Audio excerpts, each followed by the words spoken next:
How's it going, my friends? Carpo here for a, quick update, I guess. I just had an interesting morning. My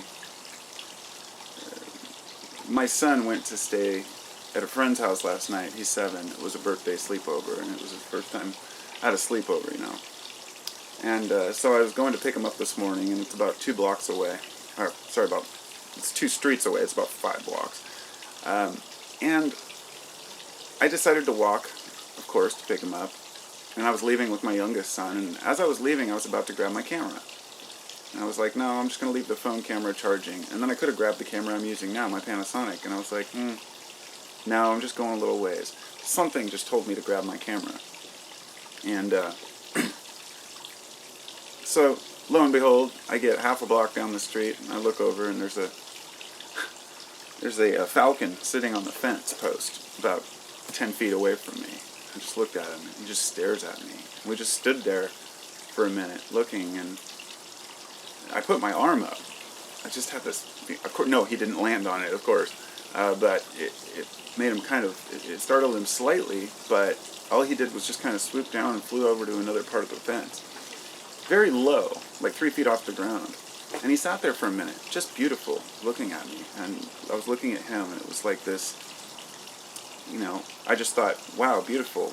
And then we looked over and saw a squirrel, and then we continued on our way.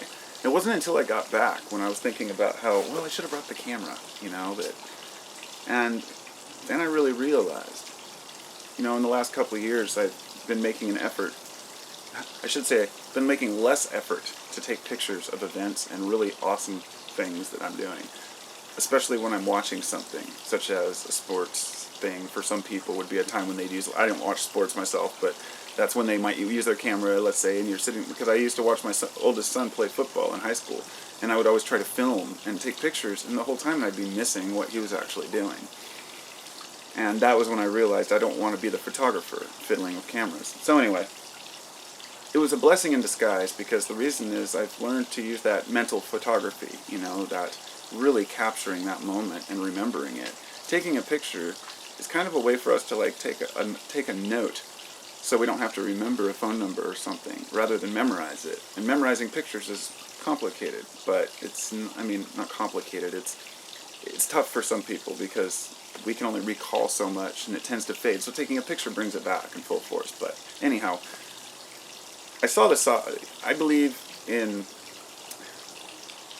I'm not going to say that I believe everything happens, it's a difficult one. I'll have to cover this on a later video, but whether everything happens for a reason. But I do believe in totem animals, and I do believe that when you see certain animals, or you're in certain situations, then the universe is speaking to us through that situation. And the falcon is supposed to be one that you see when you are about to make a big change, or you need a good sight on something. The metaphors are very almost literal interpretations of how these animals behave. But at the times when I've seen animals in the past, it's been at the right time for that animal. And it always seems to coincide with what I'm doing in my life, or what I want to be doing. And at the moment I'm considering some big changes. So seeing the falcon was a reassurance of that. And I've really, while I'm not a completely spiritual person in the sense that, I don't buy into all the New Age jargon, the whole thing about, chakras and auras and all that, I'm aware that there's something to it, but I don't take the interpretation that's given to me by Western society or Eastern society that really try to, I won't get into the aspects of the chakras and the colors and whatnot, but everything is on a mathematical scale. Harmonics and resonance in music, and the colors that we see, and these septenaries, groups of 7. There's some really interesting things out there that seem to point to an underlying kind of fabric to this reality, which, if we're open and receptive to it, it will teach us things. Now, this may open up the idea, some people may say, well, this is all a mental construct.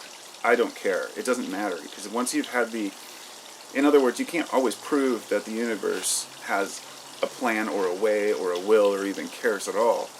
But when you've lived through so many experiences where following your heart took you to the right place, it's hard to not see that we have, I mean, it's hard to not admit that we have a deeper consciousness, a deeper self that understands things better than we do on the outside. And we are so stubborn as people that we're liable to overlook some of the most important things that we could discover in our lives because we don't take, because we believe in coincidences, I guess.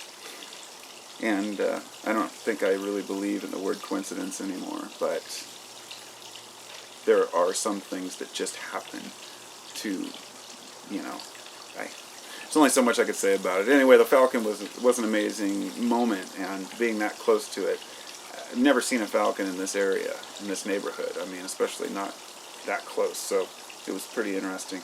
And so there's my video note for the future self to go back and look at. Talk to y'all later.